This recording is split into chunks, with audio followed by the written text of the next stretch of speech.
নমস্কার, welcome back বন্ধুরা। আজ আমরা রিসেন্টলি রিলিজড হওয়া ধূমকেতু সিনেমাটা এক্সপ্লেন করব।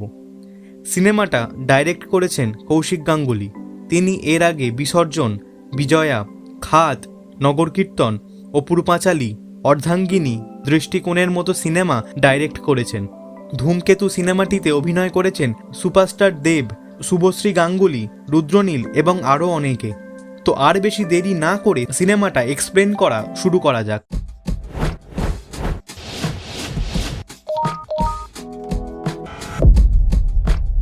এই সিনেমার শুরুতে দেখানো হয় পাহাড়ি জঙ্গলে ঘেরা একটি বাড়ি। সেই বাড়ি থেকে সেখানকার পোস্টমাস্টার যোগেশ বেরোচ্ছে, অর্থাৎ এটি যোগেশের বাড়ি। সে যখন বাড়ি থেকে বেরিয়ে জঙ্গলের দিকে যাচ্ছিল তখন কয়েকজন দুষ্কৃতী তাকে কিডন্যাপ করে এবং একটি বাড়িতে নিয়ে আসে। সেখানে দুষ্কৃতীরা যোগেশকে একজনের ছবি দেখিয়ে বলে, ইনি তোমার বাড়িতে কয়েকদিনের জন্য থাকবেন। ছবিটি দেখে যোগেশ চিনতে পেরে বলে ওঠে, ভানু বেঁচে আছে। যোগেশের কথা শুনে যেন মনে হয় ছবির মানুষটাকে যোগেশ আগে থেকেই চেনে। এরপর অন্যদিকে দেখানো হয় ভানু নামক সেই ব্যক্তি যার ছবি যোগেশকে দেখানো হয়েছে, সেও দুষ্কৃতীদের দলের সাথে যুক্ত। সেই দলনেতা ভানুকে বলে, তোমার মতো সাহসী একজনকে পেয়ে আমি গর্বিত এবং আমি আশা করছি তুমি তোমার কাজে অবশ্যই সফল হবে, কিন্তু ওখানে গিয়ে তুমি তোমার পরিবারকে দেখে তোমার উদ্দেশ্য থেকে সরে যেও না। তখন ভানু উত্তরে বলে, না, আমি আমার উদ্দেশ্য সফল করেই ছাড়ব। এরপর নিজের বিয়ের আংটিটা সেই দলনেতাকে দিয়ে ভানু সেখান থেকে বিদায় নেয়। এখানে আমরা বুঝতে পারি ভানু একটি উগ্রপন্থী দলের সাথে যুক্ত। পরের দিন সকালে যোগেশ ভানুর জন্য স্টেশনে অপেক্ষা করতে থাকে। এরপর সেখানে একটি বৃদ্ধ লোকের পাশে যোগেশ বসে। তখন সেই বৃদ্ধ লোক তার ব্যাগ থেকে সমস্ত জিনিস বার করতে থাকে। এরই মধ্যে তার ব্যাগ থেকে একটি বন্দুকও বার করে, যেটা দেখে যোগেশ সেখান থেকে উঠে বাড়ি চলে যায়। বাড়ির সামনে গিয়ে যোগেশ দেখে যে তার বাড়ির তালা আগে থেকেই খোলা এবং বাড়ির ভেতরে ঢুকে দেখে স্টেশনের সেই বৃদ্ধ লোকটি চেয়ারে বসে আছে। কিছুক্ষণ তার সাথে কথা বলার পর যোগেশ বুঝে যায় যে এই তার ছোটবেলার বন্ধু ভানু। হ্যাঁ, ঠিকই শুনেছেন, যোগেশ আর ভানু ছোটবেলার বন্ধু। এরপর আমরা ফ্ল্যাশব্যাকে চলে যাই, অর্থাৎ ভানু এবং যোগেশ আগের ঘটনাগুলো নিজেদের মধ্যে আলোচনা করতে থাকে। এই আলোচনার মধ্যে রূপা নামক একজনের কথা জানা যায়। রূপা ভানুর গার্লফ্রেন্ড ছিল এবং পরে ভানু তাকে বিয়েও করেছিল। ভানু যোগেশকে বলে ভানুর ওপর অনেক দায়িত্ব আছে এবং সে একটি বিশেষ উদ্দেশ্য সফল করতে এখানে এসেছে, কিন্তু তার এখানেও কিছু দায়িত্ব বাকি আছে এবং সেই দায়িত্ব পালন করতে ভানুর যোগেশকে প্রয়োজন। যোগেশকে ভানু জিজ্ঞাসা করে তার স্ত্রী রূপা কেমন আছে। উত্তরে যোগেশ বলে রূপা আবার অন্য একজনকে বিয়ে করতে চলেছে। ভানুর বাবা মাই ভানুর স্ত্রী রূপার দ্বিতীয় বিয়ের বন্দোবস্ত করেছেন, কারণ সবাই জানে ভানু 4 বছর আগে মারা গিয়েছে। ভানু তার বন্ধু যোগেশকে জানায় সত্যিই কিছুদিন পর সে মারা যাবে, কারণ সে একটি সুইসাইড বোম্বার হিসেবে এখানে এসেছে। তার একটি বিশেষ উদ্দেশ্য আছে, একজনকে মারতে সে এখানে এসেছে।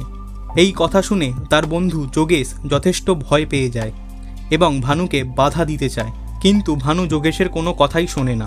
এরপর আগের কিছু ঘটনা যেখানে দেখানো হয় ভানুর বাবা ছিলেন স্কুলের হেডমাস্টার। ওনার রিটায়ারমেন্টের দিনই ভানুর ভাইকে কেউ বা কারা খুন করে রাস্তায় ফেলে রেখেছে। ভানুর বাবা পুলিশের কাছে গিয়ে তার ছোট ছেলের খুনিকে ধরতে বলে, কিন্তু পুলিশ কিছুই করতে পারে না। এরপর নিখিলবাবু নামে একজন ভানুকে বলে, তুমি যদি এখান থেকে পালিয়ে না যাও তাহলে ওরা তোমাকেও মেরে ফেলবে। তারপর যারা ভানুর ভাইকে মেরেছিল তারা নিখিলবাবুকেও খুন করে। তার সঙ্গে আমরা এটাও জানতে পারি ভানু এতগুলো বছর ধরে পালিয়ে পালিয়ে বেড়াচ্ছে। ভানুকে বাড়িতে না দেখতে পেয়ে পুলিশ তার পরিবারকে টর্চার করে, এমনকি তারা ভানুর বাবাকেও মারধর করে। এই কথাগুলো যোগেশের কাছ থেকে ভানু জানতে পারে। ভানু যোগেশকে বলে অনেকগুলো বছর পালিয়ে বেড়ানোর পর সে যখন অরুণাচল প্রদেশে গিয়ে পৌঁছায় তখন এই উগ্রপন্থী দলের সাথে ভানুর পরিচয় হয়। পরের দিন সকালে সেই বৃদ্ধের ছদ্মবেশে ভানু তার বাবার সাথে মর্নিং ওয়াকের সময় দেখা করতে যায় এবং নিজেকে তার বাবার একজন ছাত্র শুভঙ্কর মিত্রের দাদু হিসাবে পরিচয় দেয়। এরপর যোগেশ ভানুর বাবাকে পোস্ট অফিসে ডেকে পাঠায় এবং বলে ভানুর নামে একটি পার্সেল আছে যাতে 25 লক্ষ টাকা আছে। সেই টাকাটা যোগেশ ভানুর বাবাকে দিয়ে দেয়। এটা বোঝা যায় ভানুই তার বন্ধু যোগেশের সাহায্যে টাকাটা তার বাবার কাছে পৌঁছে দিল এবং সেই সময় ভানুর বাবার সত্যিই টাকাটার প্রয়োজন ছিল। তারপর দেখা যায় ভানু সেই বৃদ্ধের ছদ্মবেশে একটি ক্যাফেতে যায় যেখানে রূপাও গিয়েছিল। সেখানে ভানু রূপাকে দেখতে পায়। তারপর অনিন্দ মিত্র নামক সেই ব্যক্তি যার সাথে রূপার বিয়ে ঠিক হয়েছে সেও সেখানে যায়। রূপার ব্যাগে থাকা বিয়ের লাল কাপড় দেখে ভানু খুব দুঃখ পায় এবং তার আর রূপার কাটানো আগের কিছু সুন্দর মুহূর্ত মনে পড়ে যায়। এই সব কথা ভাবতে ভাবতে ভানু যোগেশের বাড়ি যায়। সেদিন রাতে যোগেশের সাথে কথা বলতে বলতে ভানু যোগেশের মুখে তার এবং রূপার মেয়ের কথা জানতে পারে। মেয়ের কথা শুনে খুবই অবাক হয়, কারণ ভানু জানতই না যে তার একটি মেয়ে আছে যার নাম তিতলি। এটা শোনার পর নিজের মেয়েকে কাছে না পাওয়ার যন্ত্রণা ভানুকে কুড়ে কুড়ে খেতে থাকে। সে যেহেতু আর কিছুদিনই বাঁচবে, তাই মৃত্যুর আগে শেষবারের মতো তার মেয়েকে দেখতে চায়। পরের দিন সকালে ভানু আবার তার বাবার সাথে মর্নিং ওয়াকের সময় দেখা করে। কথা প্রসঙ্গে তার বাবা বলে যে সে কখনোই টেররিস্টদের আইডিওলজি সমর্থন করেন না। এটা শুনে ভানু কোনো কথা না বলে চুপ করে থাকে, কারণ সে নিজেই একটা টেররিস্ট দলের সাথে যুক্ত। তারপর তারা হাঁটতে হাঁটতে তাদের বাড়ির সামনে গিয়ে দাঁড়ায়। ভানুর বাবা তাকে বাড়ির ভেতরে গিয়ে 1 কাপ চা খাওয়ার কথা বলে, কিন্তু ভানু বলে তার একটা ছোট্ট কাজ আছে, সে পরে একদিন আসবে। তার বাবা বাড়ির ভেতরে চলে যাওয়ার পর ভানু লুকিয়ে তার মেয়েকে দেখার চেষ্টা করে, কিন্তু রূপার দেখা পেলেও ভানু তার মেয়ের দেখা পায় না। এরপর ভানু আবারও যোগেশের হাত দিয়ে একজন স্কুল টিচারকে 3 লক্ষ টাকা পাঠায়। তারপর ভানু সেই একই ছদ্মবেশে পুলিশ স্টেশনে যায়। সেইখানে সেই পুলিশ অফিসারটা এখনও ছিল, যার কাছে 10 বছর আগে ভানুর বাবা তার ভাইয়ের খুনিকে ধরে দেওয়ার জন্য গিয়েছিল। ভানু সেই পুলিশ অফিসারকে 2টো প্রশ্ন করে, তার ভাইকে কারা খুন করেছিল এবং তার বাবাকে কারা নিয়ে এসে মারধর করেছিল।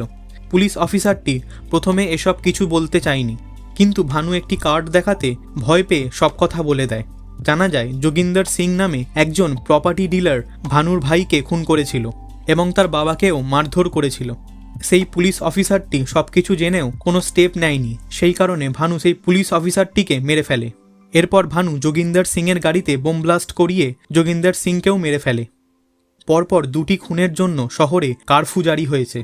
ভানু ছদ্মবেশে সবার অনুপস্থিতিতে তার মাকে দেখার জন্য তার বাড়িতে যায়। দীর্ঘ 10 বছর সে তার মাকে দেখেনি। তার মায়ের চেহারার অনেক পরিবর্তন হয়েছে। পরপর 2 ছেলের মৃত্যুতে তার বাবা এবং মা খুবই দুঃখে দিন কাটাচ্ছে। এরপর দেখানো হয় ভানু তার মায়ের সাথে দেখা করে এবং নিজেকে তার বাবার মর্নিং ওয়াকের বন্ধু বলে পরিচয় দেয়। এরপর দেখানো হয় ভানুর মা রূপাকে বলে পরের দিন সকালে ভানুর বাবা তাকে আশীর্বাদ করবেন এবং কিছু ভালো মন্দ খাওয়াবেন।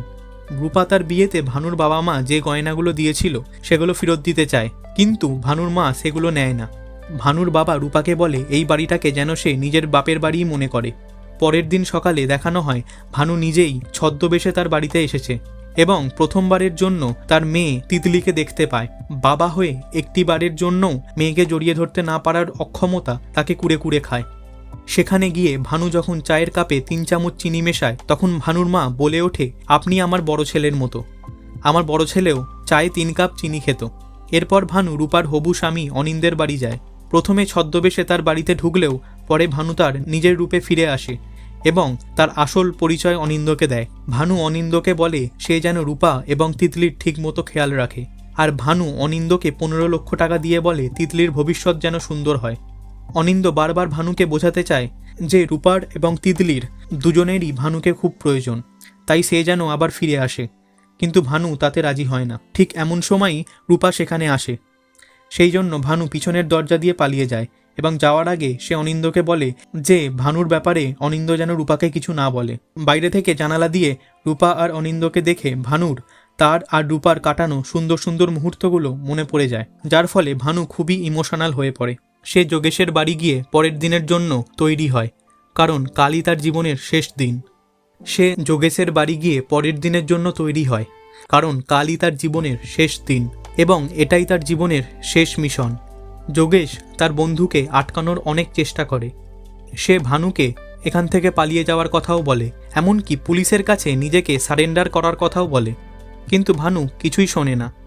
এরপর সেই ভয়ঙ্কর দিনটি আসে। ভানু তৈরি হয় তার শেষ মিশনে যাওয়ার জন্য। সে তার সারা গায়ে বোমা বাঁধে সেই মন্ত্রীকে হত্যা করার জন্য। অন্যদিকে এই দিনই রূপার বিয়ে। রূপা আর অনিন্দ তাদের বিয়ের প্রস্তুতি নেয়। রূপার গায়ে হলুদের সময় সে ভানুর কথা মনে করে কাঁদতে থাকে। এরপর ভানু সেই জায়গায় উপস্থিত হয় যেখানে মিনিস্টারের কনভয় আসবে। সেখানে প্রচুর ভিড় ছিল এবং প্রচুর বাচ্চাও সেখানে উপস্থিত ছিল। তারপরই হয় সেই ভয়ঙ্কর বোম ব্লাস্ট। যোগেশ পাহাড়ের ওপর থেকে সেটা দেখতে পায়। এদিকে রূপারও অনিন্দের সাথে বিয়ে সম্পন্ন হয়। একই সময় ওই উগ্রপন্থী দলের দলনেতা ভানুর দেওয়া সেই আংটিটি বরফে পুঁতে দেয়। রূপা এবং ভানুর পরিবার ভানু ছদ্মবেশে এসে যে তাদের সাথে দেখা করল সেটা জানতেই পারল না। এইভাবে সিনেমাটি শেষ হয়। এই ভিডিওটা যদি আপনাদের ভালো লেগে থাকে অবশ্যই ভিডিওটাকে লাইক, কমেন্ট এবং শেয়ার করবেন। তার সাথে অবশ্যই সাবস্ক্রাইবও করে দেবেন, যাতে আমরা পরবর্তীকালে আরও ভালো কোয়ালিটির ভিডিও আনতে পারি। সাবস্ক্রাইব